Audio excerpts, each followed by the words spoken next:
Il y a quelque temps, vous parliez d'affaiblissement réciproque au cas où le Royaume-Uni sortirait de l'Union européenne. Au fond, on se demande qui aurait le plus à perdre de cette sortie. Je pense que tout le monde a à perdre. C'est pour ça que j'ai parlé d'affaiblissement réciproque et mutuel.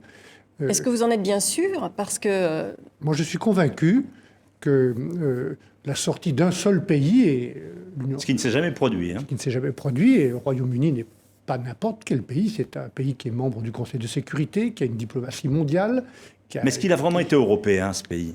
Écoutez, il a adhéré volontairement. Personne n'est obligé d'adhérer au projet européen. Mais en demandant toujours des clauses dérogatoires. Le moins qu'on puisse dire, c'est que David Cameron, dans son approche, dans sa façon de présenter les choses, a l'air donne l'impression Moi, je tout suis de même de ne convaincu pas être que aussi David approché. Cameron, au fond de lui-même, et il le dit quelquefois, c'est que c'est important pour le Royaume-Uni de rester dans l'Union européenne. Alors, il ne dit pas à n'importe quel prix, il pose des conditions.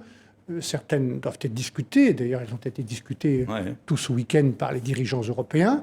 Moi, je pense qu'il a raison, par exemple, d'exiger ou de demander que ce que nous allons faire dans la zone euro, pour aller plus loin, ensemble, à partir de la monnaie unique, il faut aller plus loin.